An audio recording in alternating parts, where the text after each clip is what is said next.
rivers may have peaked, but the downpour continues.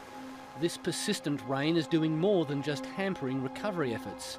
It's threatening a second series of floods across Queensland. Just as we thought we might be moving to a stabilised situation, we have seen huge and torrential downpours of rain from the border to the Fraser Coast, bringing more rainfall and putting more communities in the southeast at risk. There are a lot of Australians doing it tough, facing very, very stressful circumstances. Although central Queensland bore the brunt of the first round of flooding, the big wet has since moved to the Darling Downs, southeast Queensland and northern New South Wales. Some communities north of Brisbane were hit yesterday by nearly 300 millimetres of rain.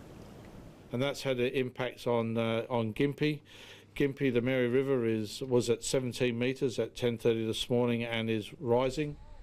The township of Gympie is being slowly engulfed by the swollen Mary River, which is expected to peak tonight. Shopkeepers are preparing for the worst, while 60 houses have been evacuated. Frederick and Phyllis Poole have lived here for more than 40 years, but they've never seen anything like this.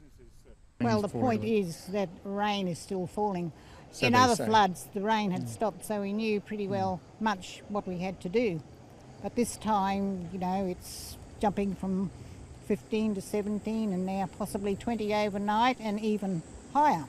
The unrelenting downpour has turned tiny creeks across central and southern Queensland into raging torrents. Now, this Brisbane waterway so far hasn't reached any properties, but if we get another downpour of 100 or 200 millimetres, and that's possible, minor flooding could turn into a major disaster. Brisbane's Wivenhoe Dam is more than 40% above its official capacity. Several years ago, this dam was nearly empty. Now authorities are releasing more than 150,000 megalitres a day. Wivenhoe was built to protect the city after the Great Flood of 1974, and so far it's doing its job. The simple fact is that if we didn't have the Wivenhoe Dam, we would be staring down the barrel of a very significant flood in Brisbane in the next 36 to 48 hours. So I'll say that again. Wivenhoe Dam is actually protecting Brisbane right now and in the coming days from a flood right up there with 74.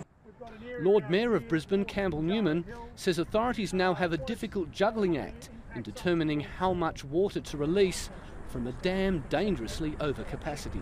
What I want to do is talk about the very real risk that the City of Brisbane is faced with over the next 10 to 12 days from river flooding, creek flooding and overland flow flooding. The Wivenhoe catchment is now seeing massive inflows.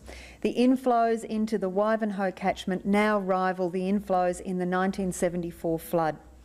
What that means is that we are now seeing 1 million megalitres, or 2 Sydney harbours, flow into the Wivenhoe catchment every day. The natural disaster is costing billions of dollars in lost agriculture and mining production, not to mention the damage to road and rail and commercial and residential properties. The Prime Minister today announced plans for an income subsidy for people who've lost their livelihood due to the floods.